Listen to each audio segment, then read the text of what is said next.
Hi guys, can you hear me? If anyone can hear me, please say something.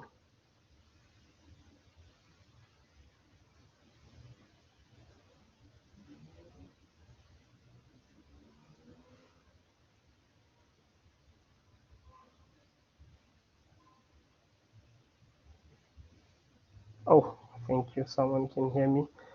Uh, it's 12 o'clock right now, and like we usually do, we're gonna give people an extra 5 minutes to join the session because I see some people are joining and leaving the session immediately. So I'm assuming maybe they have connection issues. So we'll give them an extra 5 minutes to to join the session. So we're gonna start at exactly 5 minutes past 12.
Hi guys. Okay, it's exactly 5 past 12 now. I think I've given people enough time to join in, so we'll begin the session now. I'm looking at past. I'm looking at the questions you guys have posted here. Do we need to focus more on subroutines that can return a value, or it was done to show that also subroutine can bring back a value? Well, subroutines that can return a value, call those functions. Okay. Uh, we call those functions. Obviously, because you didn't do functions on your last prep.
Hi guys, can you hear me?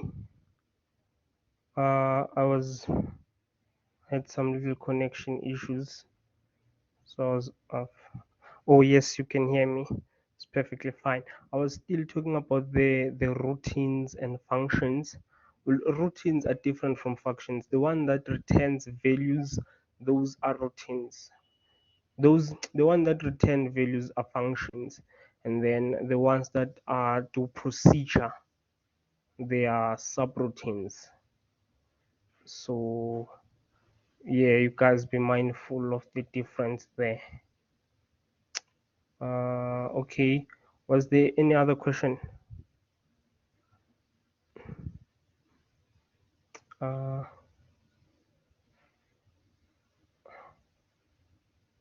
can I classify a message box as as a subroute? Yes, you can. Message box is a subroutine. Yes, you can say message box is a subroutine. What is modularity? Well, we'll get back to modularity. In fact, it's in the past paper that I was going to discuss with you. So modularity, it's about uh, breaking code down, right? Instead of having instead of writing your code in all in one button click, in one event, something like that, you break it down into. Yes, I'm gonna record the session. You break it down into functions and subroutines to improve readability. So, and also so that you don't repeat yourself. Of course, you don't wanna write code that does the same thing all over again. So you write it in modules. So modularity is it's breaking code into pieces, and then piece and write code piece by piece. That's how we define modularity.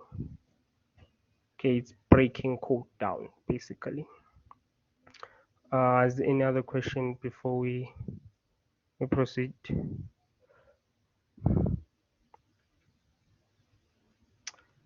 Uh, okay, let's start with the past paper. I'm gonna share my screen so that you can.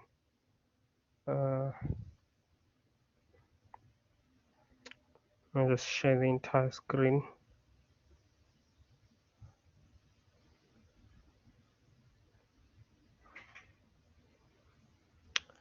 Uh, okay, I see a question. Let's check that out. How do I set a button to invisible after one click? That's how to set a button invisible after one click. of course, if you're gonna have an if statement, right? So if once it has been clicked, then you're gonna set it to disable in the actual code, right? You're gonna do that in the actual code, not on the design. So on the actual code, you're gonna check if this button is clicked inside the code for that button event.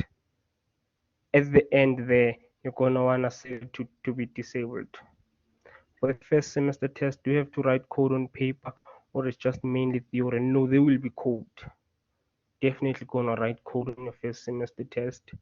So you wanna know how to write code, probably practice writing code on paper so that you can compare to code on actual edit on a computer editor to check if you can actually write code, because even now I'm guilty of this.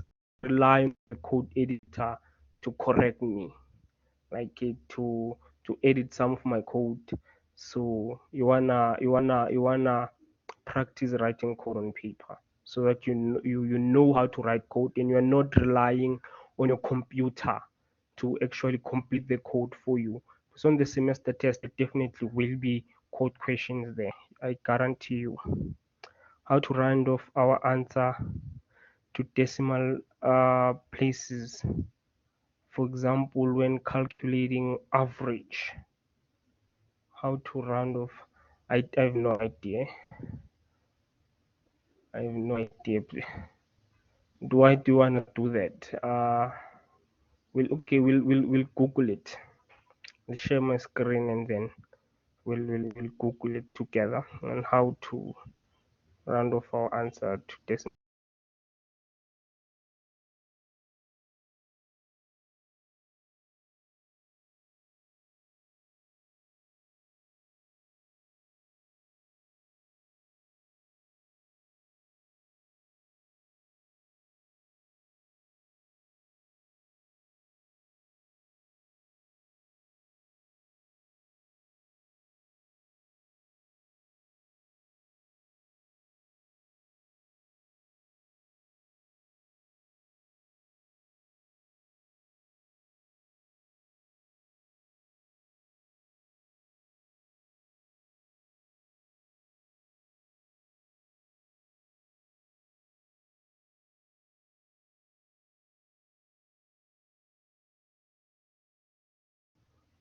Mm,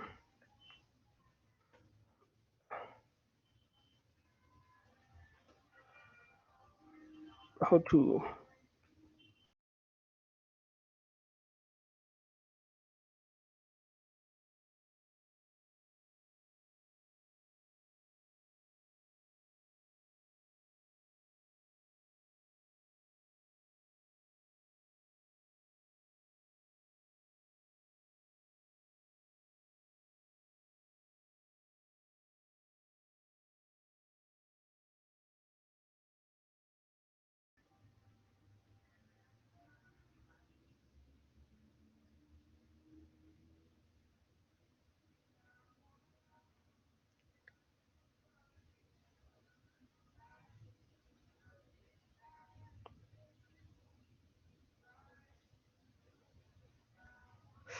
uh so they say you can use math ceiling there, but you guys haven't learned this in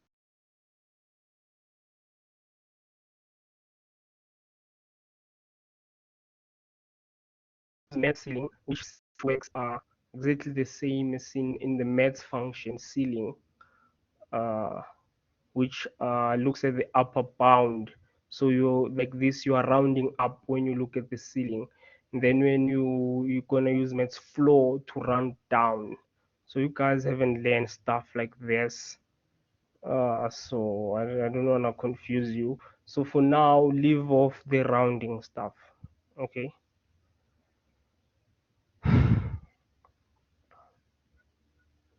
Uh, the internet says a round expression. Yes, exactly. There are many ways to do it, but also the stuff that you haven't learned. So just focus on the stuff you've done in class and then yeah, I mean, just focus on the stuff you've done in class. I'm not sure. Have you done rounding off in class? Uh, no, you have not done it. So just leave it up because as you can see, it's complicated stuff because it requires you to use outside libraries like the maths library, and it's gonna confuse you. So leave rounding off. Just give the answer as it should be. Uh, okay. Uh, let's continue.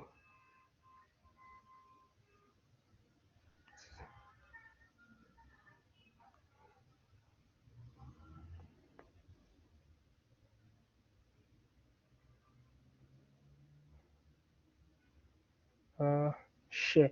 Yes, can you guys can see the past paper that I'm sharing, right? The semester test from April 2019. Yes. Okay. Let's let's go and then the first question is option in fair. Uh Well, option in fair, or the answer is B here. Option in fair, it talks about data type inference. Okay, so inference means that we're gonna leave the compiler to infer the data type. We're not gonna explicitly say the data type. So when the infer is on, you can declare local variables without explicitly saying their type. So if the infer it's on, I can just say number without having to say that number is an integer. So I'm leaving it to the compiler to figure it out on its own if number is gonna be an integer or a double. So if option infer it's on, I'm giving control to the compiler to actually infer. That's what it means, to actually infer if this type is string, if this type is double, if this type is integer. Generally, you don't wanna do that. You wanna be in control of your data types. You want to declare a type as an integer or as a double. You want to be in control. You don't want to let the compiler decide for you if this type is double or this type is integer. You don't want that. Okay. So the answer is gonna be it's related to data type inference. Okay. Must it be turned off? And you don't it's not a must. So that's why this answer it's not correct. It's not a must to turn it off. But if you want control, you want to control of your program, like you want to decide the data types for each of your variables, then it must be turned off. But it's not a must. Okay. Why is C wrong? Effectively declares a programmer effectively requires that a programmer declare all their local variables. I mean, this answer is not, it's obviously wrong. You don't have to declare all your local variables. In fact, you don't have to declare variables at all for a program to work. So that's why this answer is incorrect. A and B and C are all correct. No, like we've said, A is wrong, C is wrong. So A and B and C cannot be correct. No, it's not none of the above because this is this is true. Do you guys have any question on that, or do we move on?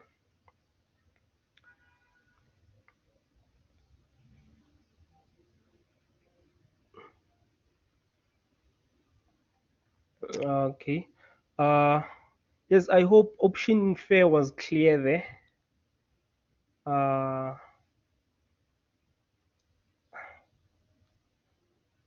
explain A. I don't get the question there. Explain A. You mean option A? Is that what you mean by explain A T? Okay. Well, A, they're saying option infer must be turned off. Well, like I said, it's not a must. Like you can turn it on. You can, like, there are options. It can be on. It can be off. It's not a must. It's but depending on what you want to achieve with your program, it's generally you want it to be off because you want to be in control of the types of the variables. You don't want to leave the compiler to decide the variables for you. When declare a variable, you want to say this variable is an integer and should be used as an integer. This variable is a double and should be used as a double. You want that. Okay, you don't want it to be on, but it's not a must that must be off. You are not forced to turn it off. So this is why it's incorrect. Okay, so we're gonna move on to question 2. uh Explain why option B is correct again. Because option B is correct because option B speak directly to the to the definition of option infer. It speaks to the data type inference. Okay, so when option infer is on, the compiler will infer the data types of the variables that you have declared. Okay, infer, it means it will take it upon itself to decide the data type of the the variables that you've declared. Okay, I'll share an example with you guys. Let me share my entire screen. Okay, um, share entire screen.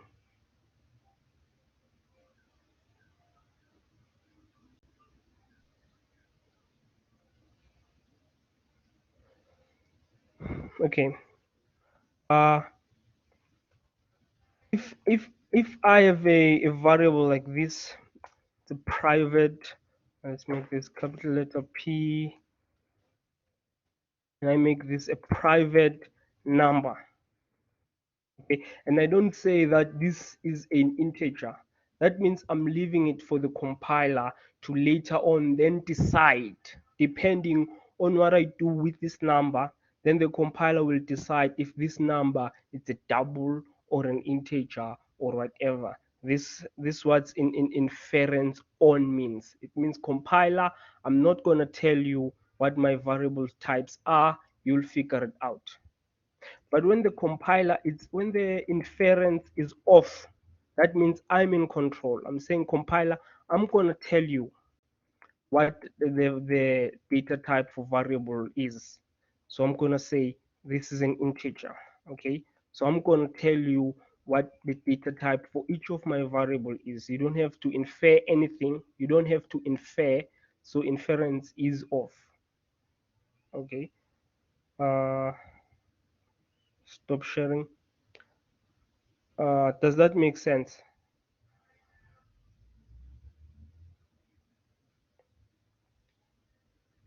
Uh, okay, thank you guys. Let me share my screen so that we can continue.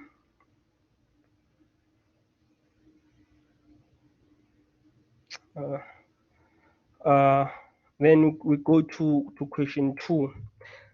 Then question 2 asks what an argument is. Okay, so we have there's a different. I want you to think about this. There's a difference between an argument and a parameter. Okay, so I want you to think about this for a second. An argument represents the value that you pass to a procedure parameter when you call it.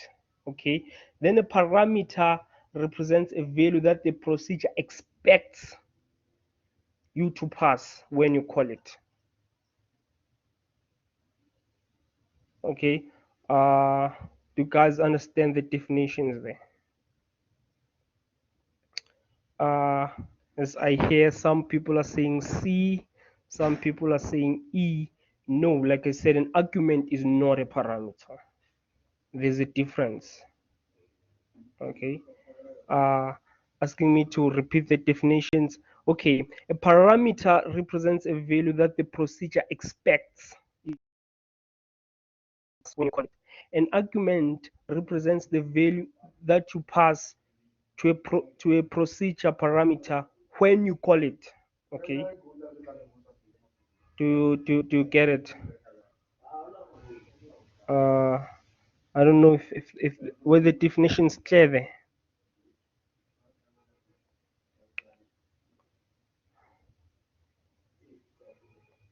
Okay, you guys have gone quiet. uh no, it's a parameter. An argument represents the value you pass to a procedure when you actually call it. So when I'm calling a procedure, then I put in a value there, then that value becomes the argument. But when I'm still writing the procedure, then it's a parameter there.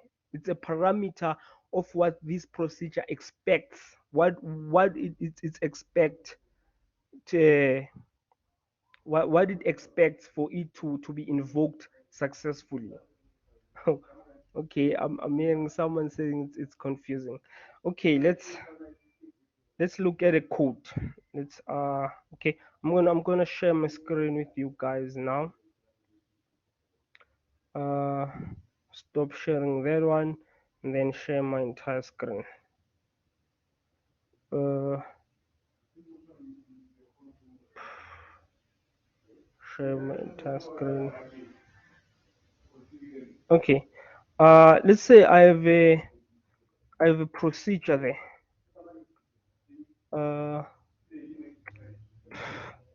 uh Call it sub, then I'm gonna call it with a name, let's call it T. Then it's gonna expect A as integer. uh, then end sub. So this is my actual procedure. Okay, this is my actual procedure. Then this is the parameter when I'm defining the procedure. But when I'm calling it, then I'm gonna say 5. Then this 5 is an argument. When I'm defining the procedure, then this A is the parameter. It's what it's what this function, this procedure expects an integer A, so to speak. But when I actually invoke the procedure and then I pass 5, then that 5 then becomes the argument of this procedure. So that is the difference between a procedure and an argument. Okay, I think it's clear now.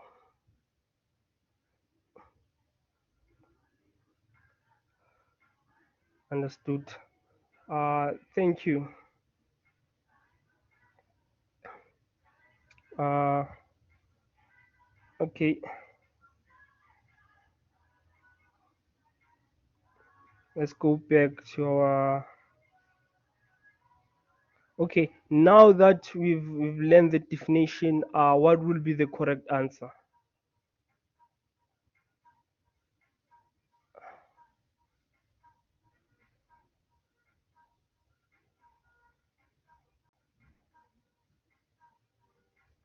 uh well, A is definitely not correct. The condition that is assessed in an if statement, that is wrong. An argument is not a local variable, it's not a parameter. So yes, E is definitely, it's definitely correct. makes perfect sense. Uh, so yeah, guessing everyone's happy with that. Then we're gonna move to question 3. What is an example of a poor password?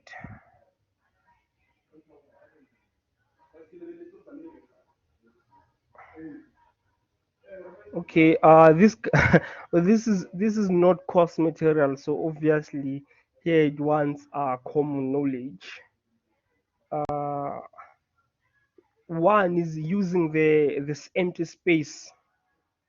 Well, that is a poor password. I mean, that to me, using a blank space doesn't get any poorer than that. Okay, so B, measure the dynamic nature of how users enter their keys in their keyboard. I guess that might work. Measure aspects of humans, such as looking at how quickly or accurately a user enters their username or password. That might work. So obviously we can't say none of the above, because I think using the empty space, common knowledge will dictate that is just a terrible password. Uh, okay, well, this question 3 doesn't have really much to do with informatics. It's it's common sense. Uh, okay, let's look at question 4. Given the following code that execute, giving the following code is inside a for loop that uses a variable I, which is the most correct? Okay, I want to hear ideas from you guys on this one. What do you think? What do you think A is incorrect?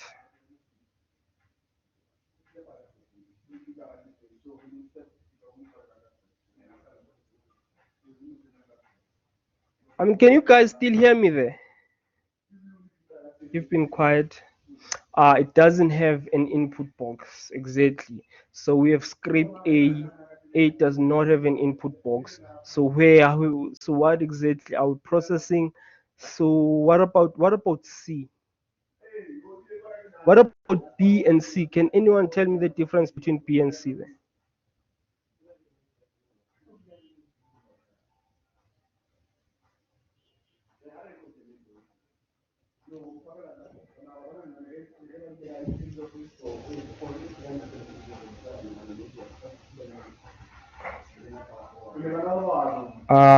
Yes, WT. A also doesn't have an input box. So that's mostly why A is incorrect.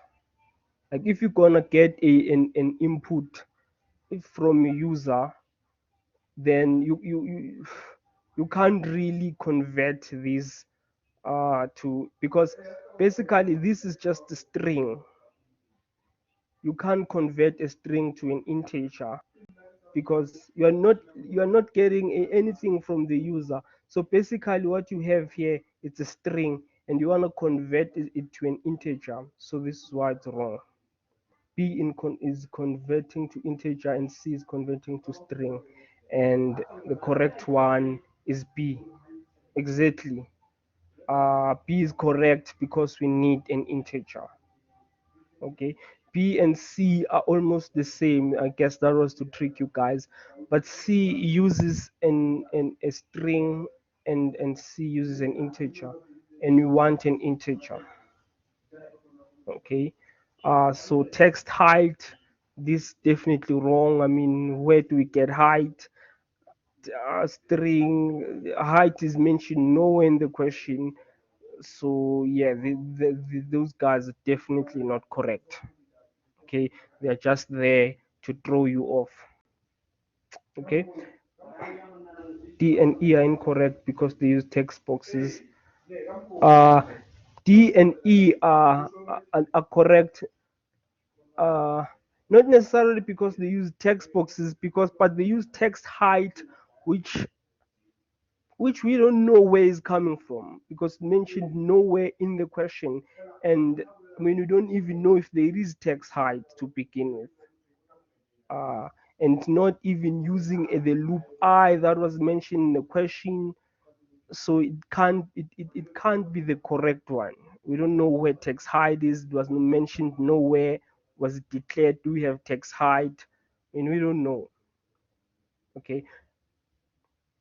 Uh, then we have question 5, which talks of modularity. Yes, of course. A, the ability to use mod command. Did you guys learn anything about the mod command? Nope. That's how we know that A is definitely not correct. So we scratch A because I also haven't heard of the mod command.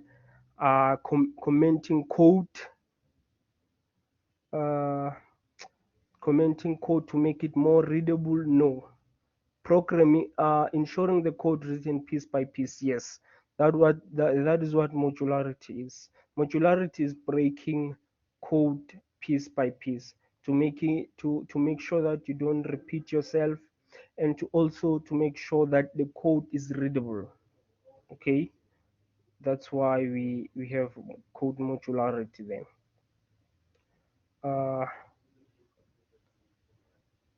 uh, if statements. Exactly. Like I said, you guys are definitely gonna write code. So there's a spy master N now wishes to keep track of the following number of intrusions that occur in the department IFM information system. Yes, determine the following number of intrusions: 0, all is well; 1 up to 5, warning; more than 5, heads must roll. Using 3 separate if statements. That means you cannot use nested if statements. You can't use else here. You can't use else if. Okay, have to use nested if statement. You must have to use separate, 3 separate if statements. Write a synthetically correct visual basic code. This means also that you cannot write pseudocode. If you write pseudocode, you'll probably be marked wrong. It has to be visual basic code. It has to be code that when we move to visual basic, it will actually compile. Okay, I wanna be clear on that. We'll output the appropriate message using a message box. Also have to use a message box based on the evaluation of the integer variable intrusion. Uh, if num int is equals to 0, then also it has to be in on intrusion. Okay, integer variable intrusion. So we have to use intrusion, if intrusion. Okay, I'm gonna write the code with you guys now, so don't stress. I just want to make sure that we understand the question. Okay. uh yeah, it's evaluation of the integer, has to be an integer variable intrusion. Okay. uh Let me share my screen there correctly. uh Share entire screen. Okay. We're gonna write our code on Visual Basics. Okay. So I've intrusion, it has been given to me. So intrusion if intrusions is equal to 0, is equal to 0, uh then we are told to use message box.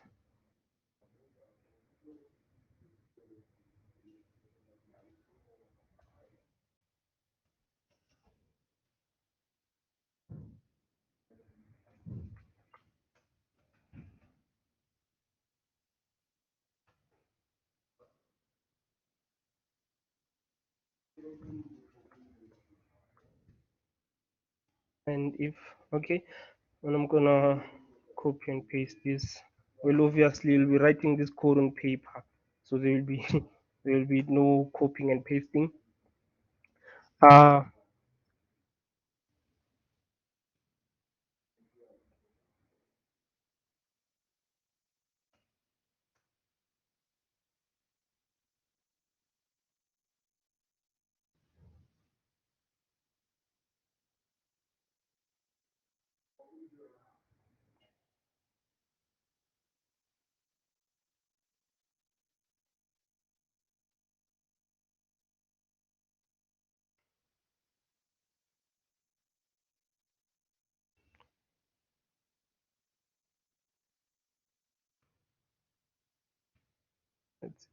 okay, this is what your code will look like. I wrote it on Notepad intentionally because I didn't want to use the visual basics. So this is how, guys, you should practice writing your code. You should know how to, because once you write this on Visual Studio, if you write if, then it's gonna put automatically the then and the end if, and then in the test obviously there won't be that. You have to write it completely yourself. That won't work. So practice writing your code on Notepad++ or Notepad, or piece of paper where there's no code completion, and you write your code yourself. So this is the code. I have three if else statements, and they're checking for intrusion, and they're using the message box to output information to the user. And yeah, that looks like 5 marks to me.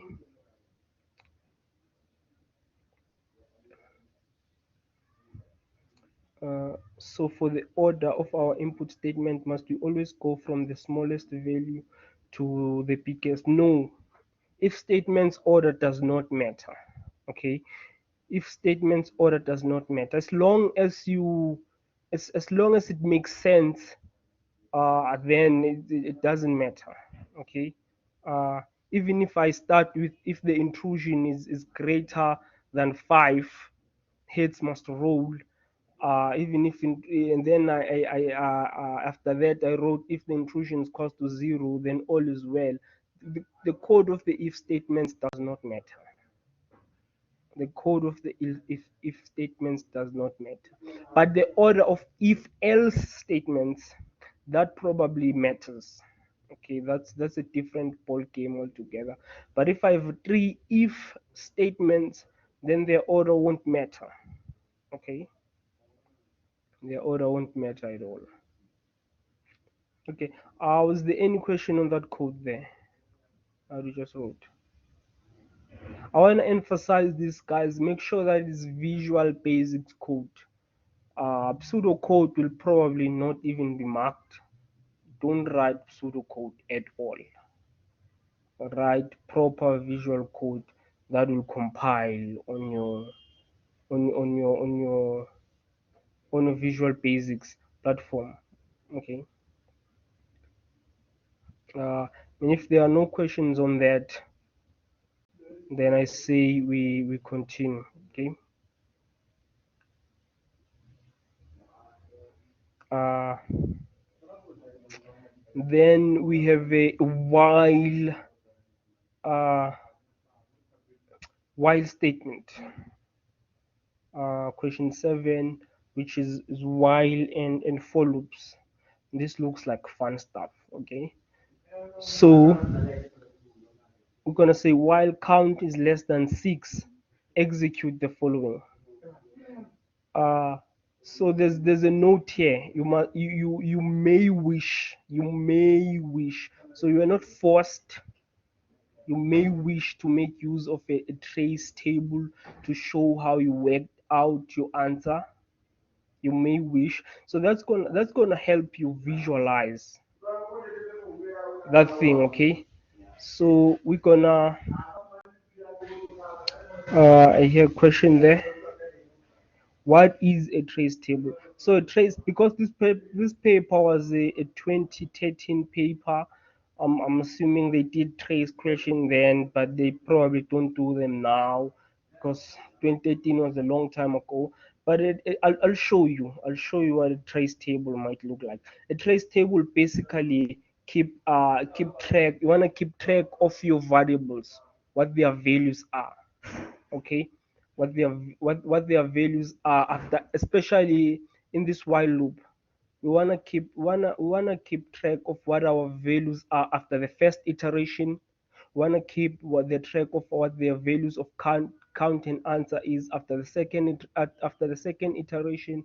We wanna keep track of what the value of count and answer is after the third iteration, and etc. etc. etc. So that's what a trace table is, keeping track of your variables after each and every iteration, because this iteration, this while loop, it's gonna run a couple of times, and each time it's run, the value of count is changed.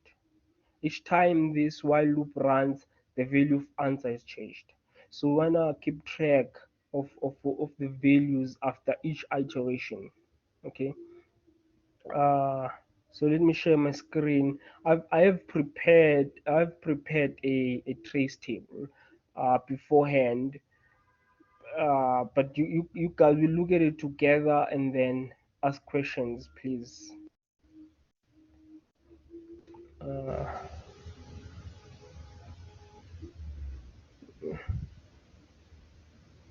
Share that. Okay, this is my trace table. Okay, after the first iteration, count was zero. uh Count was zero initially. Okay. uh Count was zero initially. Remember, we initialize count to zero, right? So count was zero, answer was zero. So after, when the first iteration, uh count is equal to count plus 2. Okay, count was 0, and now so we're saying 0 plus 2, and then now count is equal to 2. Okay, what about answer? We say answer was 10, and now we're saying answer is equal to answer times 2 plus count. So it's 10 times 2, which is 20, plus count, which is 2. So answer is equal to 22. Okay, so count is now 2, and count and 2 is less, or is less than 6, so that loop is going to run again. Okay. So we could move on to our second iteration. Second iteration says count is equal to count plus 2. So our count was 2 from the first iteration. We added to 2, and then so we put that result into count. So now count is equal to 4. Okay. So answer is equal to answer times 2 plus count. Our answer from our previous iteration was 22. So now we say 22 multiplied by 2. 22 multiplied by 2, which is what, 44. Added to count, which is count is 4. So take that result and put it to answer. So now answer is equal to 48. Count is 4, and 4 is less or equal to 6. So that loop is going to run again. Okay, it's going to run for the third time. So now we're in the third iteration. So the third iteration say count is equal to count plus 4. With count is equal to count plus 2. We said count was 4 from our last iteration. So we're going to say 4 plus 2, which is 6. And then we assign that to count. Now we're going to go to answer. And then we said answer was 48 from our last iteration. So now we're going to say 48 times 2, which is 94. Then we're going to add it, which was 94. Then we're going to add it to count, which is 6, which is going to give me 102. So count is 6. It's going to say count is less or equal to 6. So it's going to run for the fourth time, right? Because count is 6, and 6 is less or equal to 6, right? So it is going to run for the fourth time, this iteration. Fourth iteration. So now we're gonna say count is equals to count, which was 6 from our previous iteration, plus 2, which is now 8, and then answer is equal to 102 from our previous iteration times 2, which is 204, plus count, which was 8, which is now 8. So that's gonna give us 104 plus 8, which is 202, if I'm not mistaken. Yeah, so it's, and then count is now 8, and 8 is not less or equal to 6. So this loop is not gonna run for the 5th time. Okay, I've said a mouthful. Is that clear? Any question on that?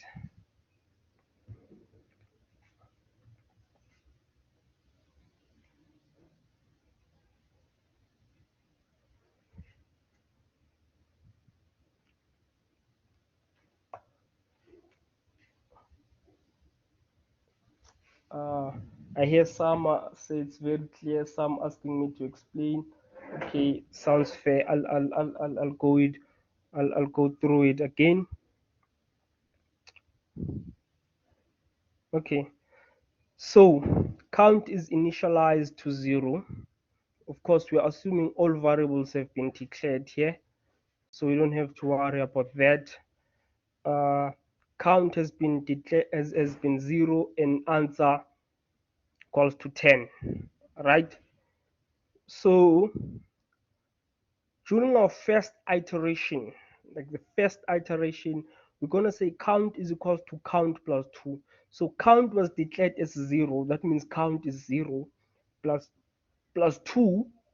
So it's 0 plus 2, which will be 2, and we take that 2 and assign it to count. That means count is now 2. We do the same with answer. Answer was 10, and then we say answer, which is 10 times 2. uh, 10 times 2 is 20. Then we add it to count, which is 2, and then we get 22. Okay, so we check count. Count is 2, and 2 it's less or equal to 0. So yes, that is true. So that means this loop is going to iterate for the second time. What's going to happen when it iterates for the second time? It's going to say count plus 4, and then now currently count is equals to 2. We know that from our previous iteration, count equals to 2. So we're going to say 2 plus 2, which is 4. Then we're going to assign that to count. Okay, count is now 4. And then we're going to look at answer. We're going to say answer is answer times 2. What was answer from our previous iteration? It was 22. So we say 22 minus by 2, which is 44, plus count, which is 4, is equals to 48. Okay, so it's gonna do that 4 times, because after the 4th time, count is 8, and 8 is not less or equal to 6. So this loop is not going to run for the 5th time. It's going to stop there and continue to display count. So number 8 says it want to display, it wants to know the value of count and the value of answer. So the value of answer after that loop has ended, the value of count will be 8, and the answer will be 202. Okay, uh, hope that was clear.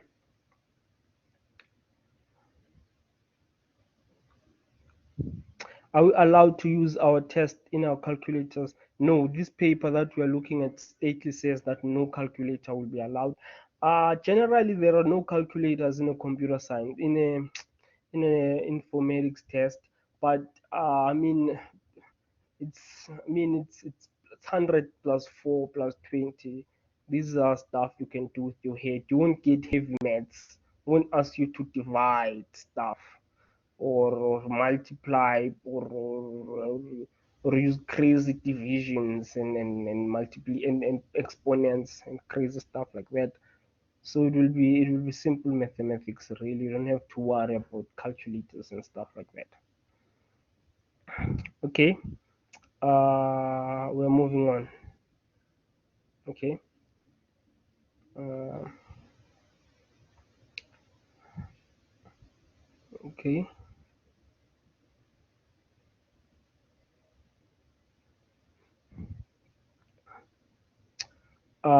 Now we have a complete the following lines of Visual Basic codes. I want to hear your ideas in this one, guys. Uh, I wanna hear your ideas. How you think we're gonna go on that one. So if you have any idea, throw it out there. Let's share it.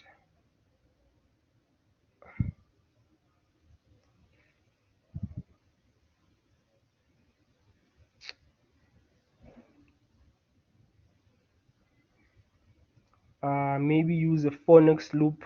Of course, we're gonna use a for next loop.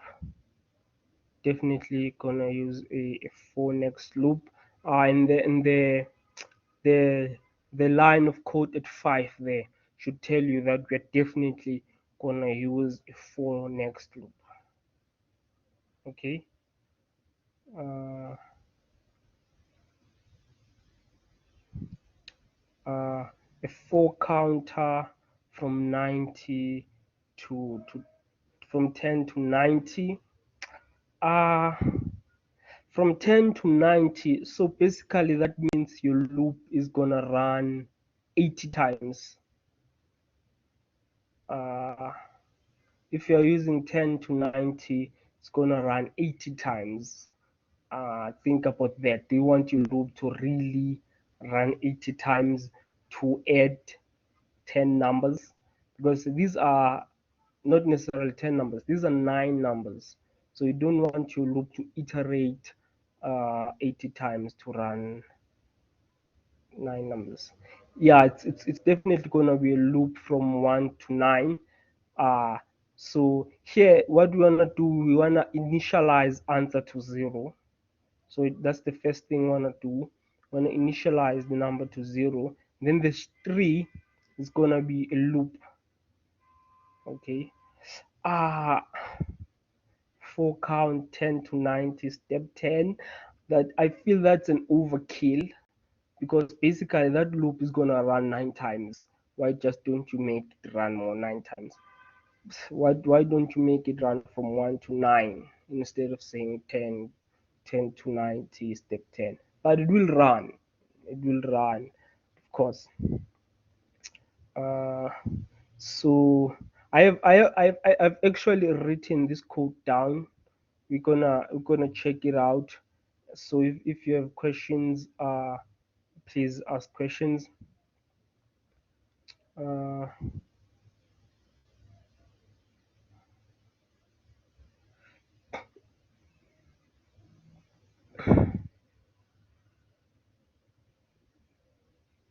okay, this that's my code that I wrote,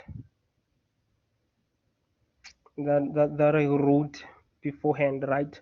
So the first thing, I'm initializing my counter to 0. Then the second thing I'm doing right there is, which is line 10 if I'm not mistaken, there is to iterate from 1 to 9, right? And then I'm gonna say counter times 10, and then I'm gonna add it to the answer.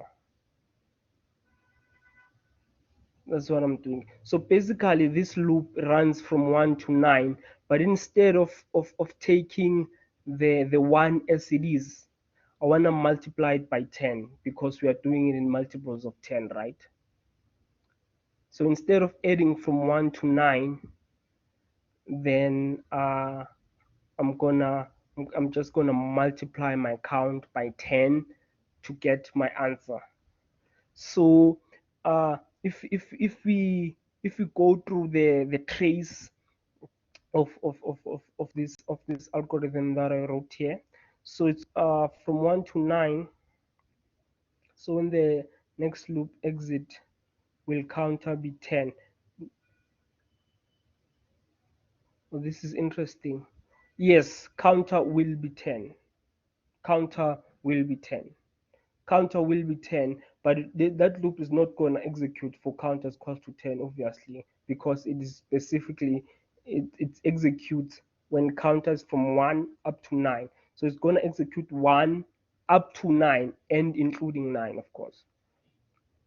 Okay, so when this loop runs for the first time and answer is 0, it's gonna say answer is equals to count, which is 1 times 10, which is 10, plus answer, which is currently 0. So the first time I'm gonna get a 10. Okay. Then when I go for the second time, it's gonna say count is equals to count, which count is now 2 plus 10, which gets me 20, plus answer, which was 10 from our previous calculation. So it works like that. Uh, okay, I'm seeing questions. Uh, when did you initialize counter to 0? Uh, well, here in the for loop we say for count. We didn't initialize it to 0. Look at my code 10. So it says for count is equals to 1 to 9. So here I'm saying counter is equals to 1, and then start from 1 and then move to 9. So that's counter does not necessarily need a default value because it's used in a loop. It is used in a for next loop, and the for next loop tells counter to where to start. So I don't need to uh, initialize it. I don't know if I'm making sense. I don't need to initialize it because in the for loop, I'm gonna say counter start at 1 and then go to 9. So I don't need to specifically initialize it like I would with the answer there, because the answer I definitely need to initialize it because unless it's undefined. But for counter, not necessarily undefined, but it's uninitialized. So we don't know what the actual value of answer is unless we specifically say answer be 0.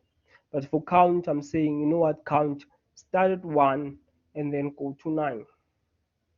Okay. So counter by default is 0. No, counter is not by default 0. Counter starts at 1 and then exits at 9. So this for loop is going to say counter B1 and then go all the way up to 9. So when this loop exits, counter will then be 10. Okay.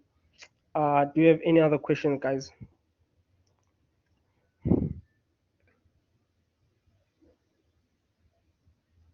Okay. Uh, let's look at the. Let's go back there. Write a subroutine called write_grade, which will enable the program to use command write_grade to place value 5 in a row column the command. Okay, so I'm not going to actually write the subroutine, but I will show you guys a memorandum for the last preg where Mr. Libya actually did implement this subroutine.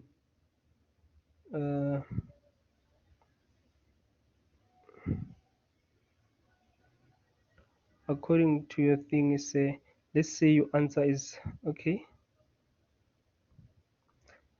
Let's say your answer is 10, but if you do it when the counter is 2, it gives 30. Where is 20? As in 20 is missing. I really don't understand the question. Like, is it possible for you to unmute so like you can maybe give your question a voice? So I don't get it. Let's say the answer is 10. So which question are we in? Are we talking about? Uh, Uh, this question about the display, question number 8. question number 8. Yeah, like when you showed us where you wrote your answer is equals to 0 for count equals to 1 to Oh 9. no, sorry, you mean question 7? Yeah, sorry, yeah, question 7. Yeah. Uh, question 7B. Question 7, yeah, yeah, it's B. Okay, yeah. What's your question? My question is, let's say, like, when your answer is equals to 10, ne, then you Yeah. substitute 10 for your answer. Then when you put your count is equals to 2 times 10, it gives us 20.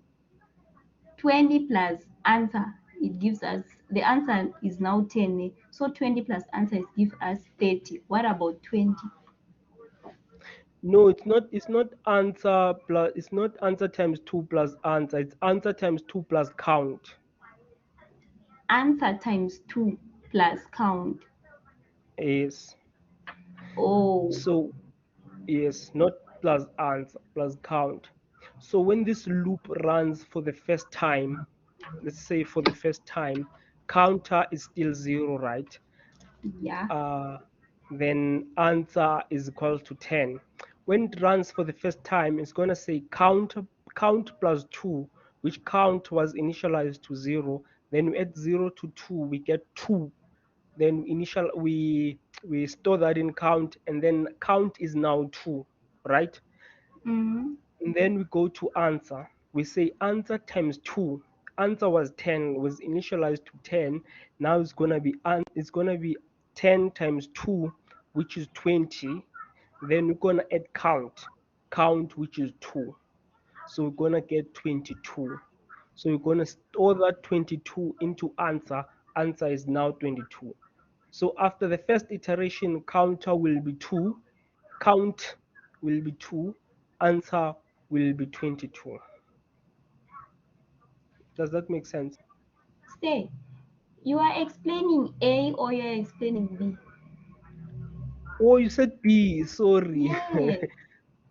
Oh, so B, on B, we're gonna initialize our answer to 0, right? Mm-hmm. Then we're gonna enter a for loop, which will go will go from 9, which will say count start at 1 and then go to 9, Mm-hmm. right? And then Yeah. inside the count the for loop, we're gonna say count times 10. Then we're gonna add that to answer. Mm-hmm. Exactly. So let's look at the first iteration. Okay, the first iteration of our for loop right there. When answer is 0 and count is 1, right? Yeah. So it's gonna say count times 10, right? Mm-hmm. Are you seeing the code, or should do you want? Let me share the code so that we can look at it together, right? Uh, uh, Let me share my application screen. Okay,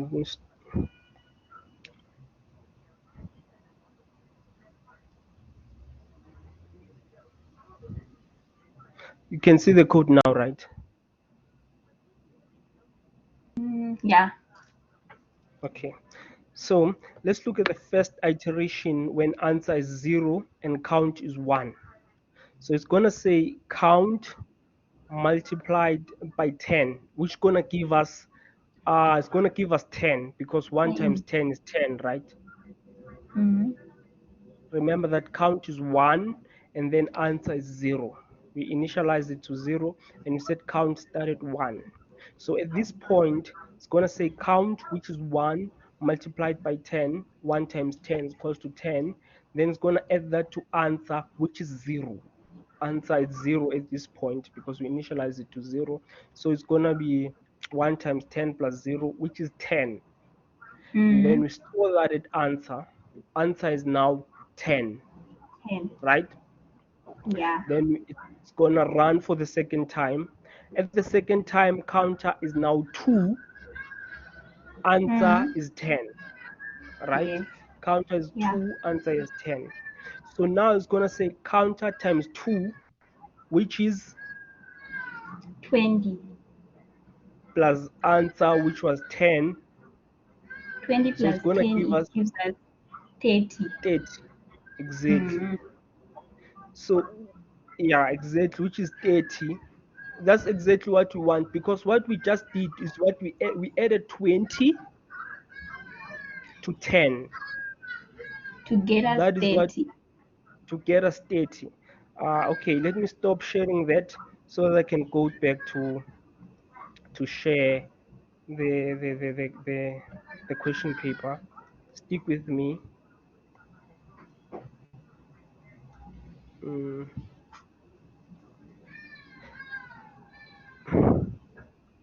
So what we've done is that we added this 10 to this 20 together to give us this 30 that you just saw there. Okay. Exactly. So when you follow up and when you saw that 30, this is essentially what we just did. We essentially took that 10 and then we added to that 20. After we run it for the third time, you're gonna see that we're gonna get 60. Let's run it for the third time, just to be sure. If we run it for the third time, we should get a 60 there.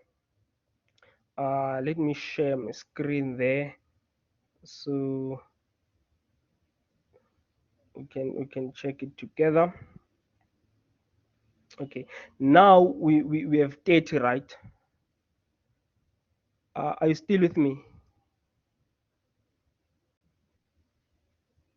Hello. Okay, you've left. Now we have 30 and count is 3. So now we're gonna run it. And then we said count is 3 times 10, which is 30.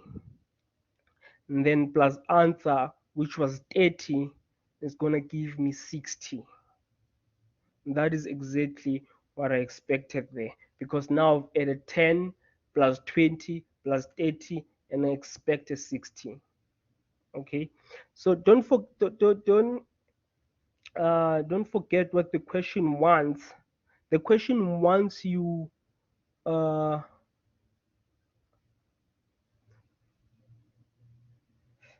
the question wants you to add these numbers. It wants you to add 10 to 20 to 30 all the way to 90. It doesn't want you to display them.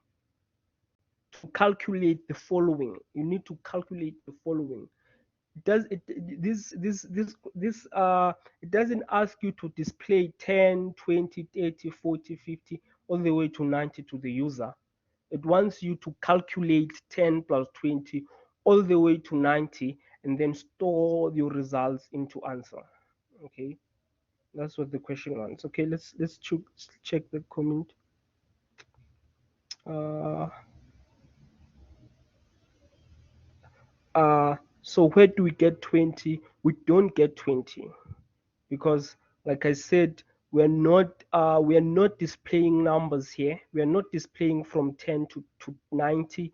We are calculating. So we're going to take all the numbers from 10 to 90 and then sum them up. It's not about us displaying them to the user. It's about calculation. Okay, we're calculating. Yes. So for the counter in the next loop, it increments itself automatically. Exactly. This next counts here, it increments automatically. Count is gonna, this next tells it to do the next, to increment, to increment, to increment. Okay. Uh, is that clear? We get it now. Thank you. Uh, if someone doesn't, if there's still people who doesn't understand, please shout. In your semester test next week, guys. So how can I change it to increment by 2 or 3? Then you're gonna add step. That's when the step comes. Okay. So there you're gonna say count is equals to 1, 2, 9. Then you're gonna say step 2. Then it's gonna increment by 2. Or you're gonna say step 3. Then it's gonna increment by 3. Hope that makes sense. I see it does. Are we moving on now? Okay. Uh, question 9. Write a subroutine. Like I said, I haven't. I did not prepare the subroutine myself, so I'm gonna show you a code from Mr. Lbia that calculates this. Okay, that's the memorandum of the last prec from when Mr. Libya implemented subroutine. Also, I saw that on most of your practicals, you did get the subroutine right. So I'm confident that in the semester test, you guys will get it right as well. Okay. Let me stop sharing that so that I can show you the subroutine.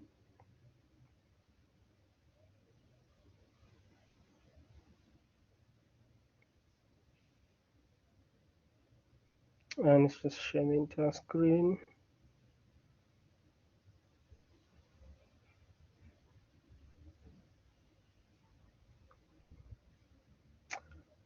Uh, okay, yeah, this is the memorandum where Mr. Libya implemented the sub, was the private sub, which takes R and C and T as parameters.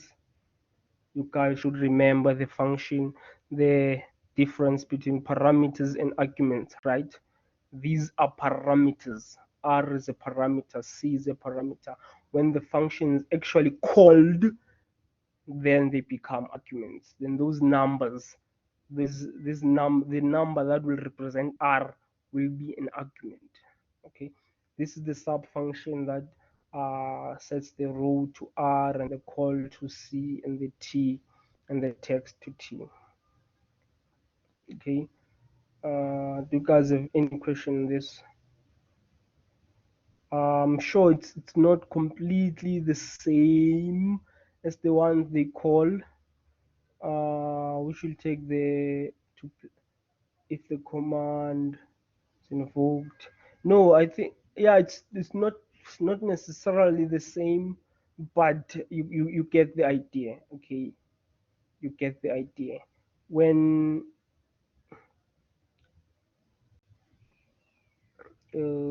what the hell am I doing? You get the idea. This sub there, when it's given in an integer that represents a row and a column, and C that an integer that represents the column and string, it will take it will place that text into that cell. Basically, it will take the R and C and create a cell and place that text. This is what this subroutine does, and obviously the grid is called a grid practical 5 from the grid stuff. Uh, yes, so you set it will row R call C, then set the text to T for that.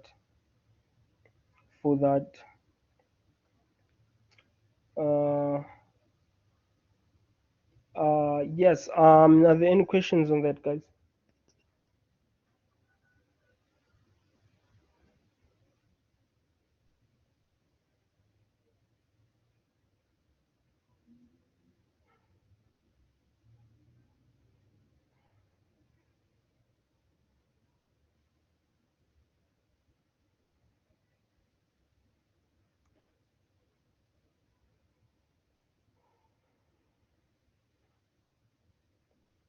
Can you guys still hear me there?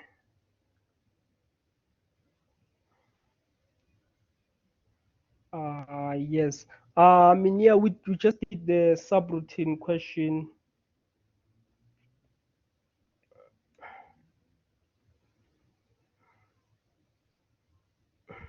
Uh, okay, let's go back to the prec.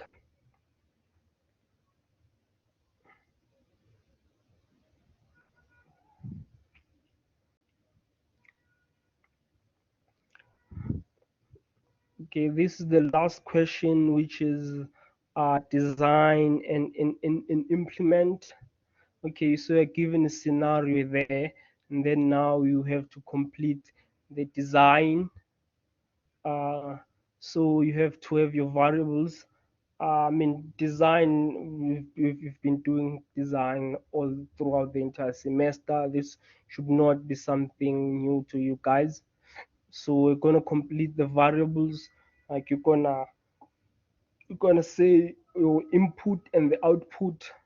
What your variables are, the integers, are the doubles, are the strings, and also remember to choose that to give your variables data types that make sense. Okay, when you're speaking of counter, a counter should be an integer. You cannot have a counter as a double ever. If something that it works as a counter should be an integer, and when you're dealing with money should be double, guys. And just make sure that your variables have data types that make sense and have your inputs and outputs there.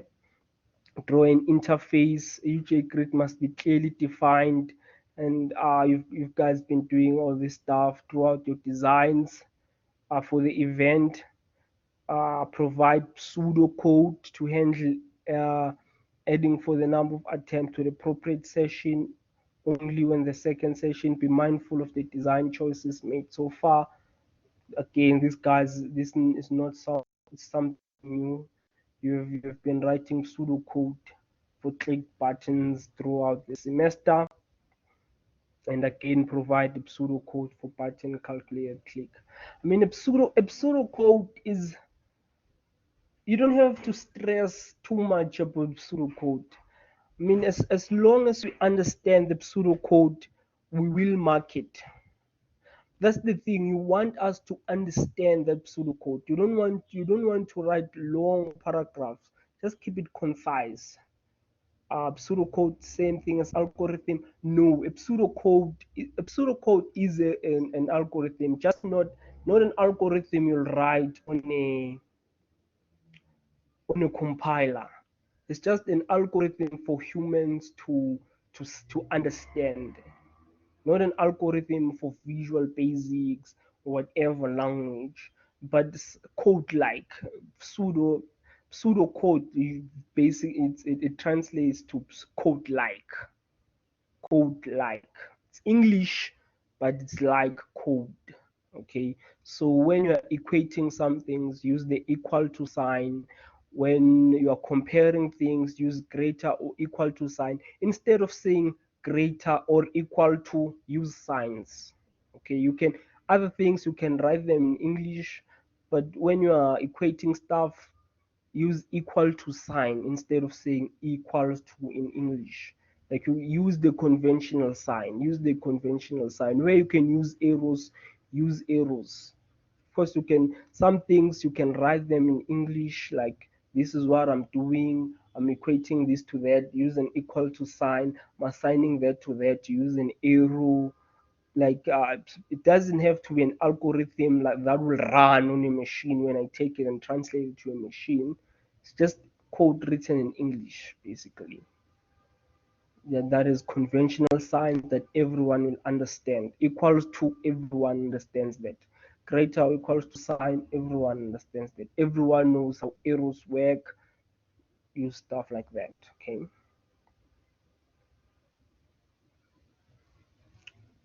Uh, no, I think that's it. That covers the entire question paper.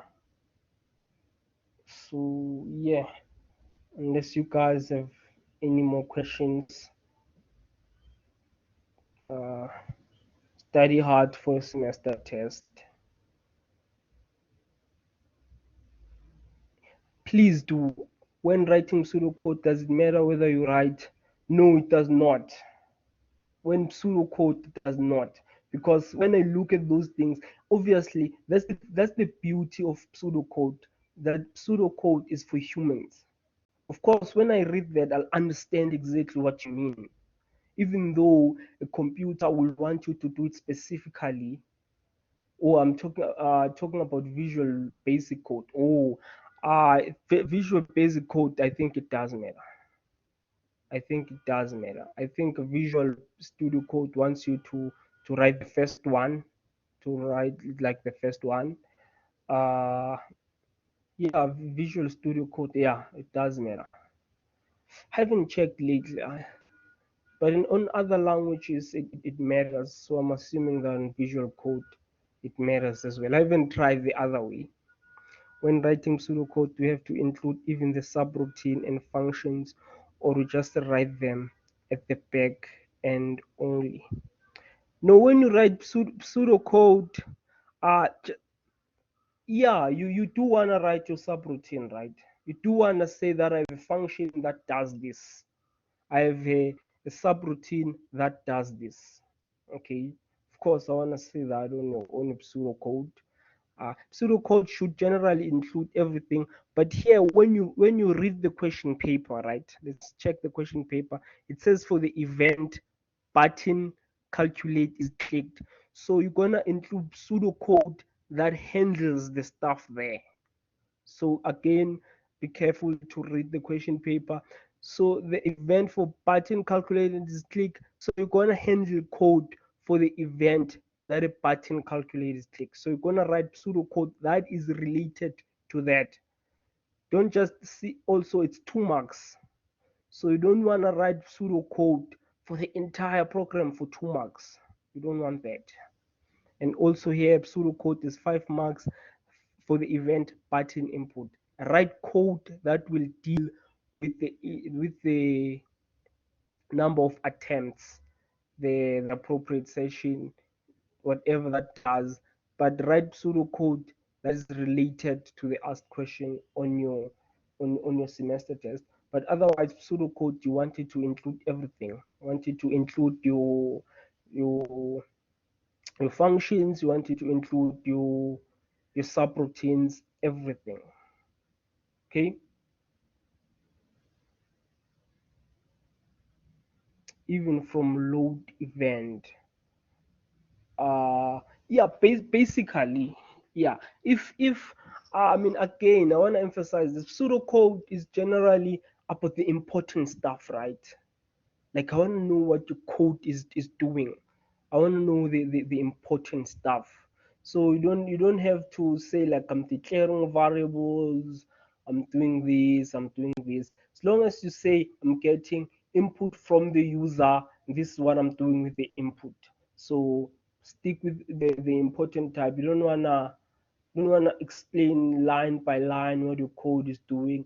And some other things, some other things just they're not interesting. Tell me what your code is doing, like the main functions, the main algorithms. If you're calculating something, I definitely want to know what you're calculating. That is important stuff. Tell me the important stuff in your design, okay? If there's something, especially calculations, those should always be there in your pseudocode, okay? Everything that is important for your program, everything that you feel according to your own judgment that this is important stuff, included for your design. Can you please explain by reference or and by value? Okay, by reference, when I say by reference, that means every changes I make, I want you to actually change that actual variable, right? By value, it means copy the value, copy whatever the value of that variable is, and change that copy. So I'm not touching the actual thing. I'm just working on the copy.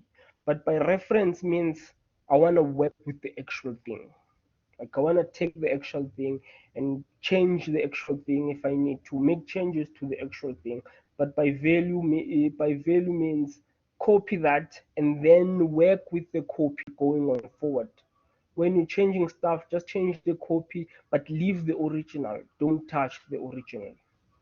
Does that make sense? By reference basically is the original. By value is a copy. Okay. And usually you wanna work with by value, because by value then you don't change the actual thing, you work with the copy and then you leave the original alone.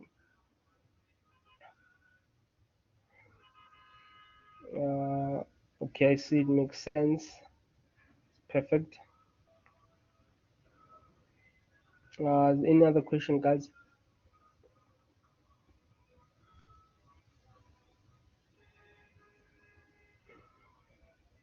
And that's it. I'm gonna end the session right here. Uh, Study hard for your semester test, guys. Study hard. Know how to write your algorithms. Uh, yeah, study hard. Know your theory. Know your differences between parameters and arguments. Theory. Know your loops. Know your while loops, know your if statements, know your for next loop, know them. Those are definitely gonna be there. I can promise you that. While loop, for loop, next loop, they're gonna be there. Like, and they carry a lot of marks, as you've seen from this past paper, and they make up the entire paper. The loops make up the entire paper. Know how to write loops, know how to write loops on a piece of paper, not on your program.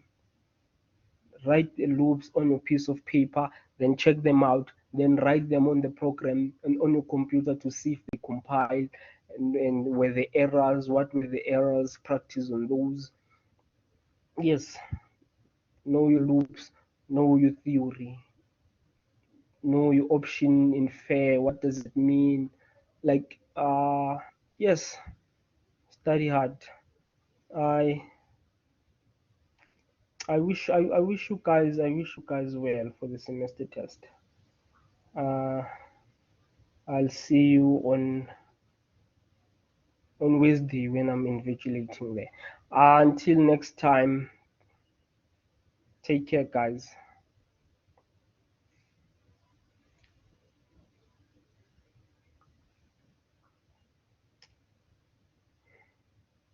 Bye.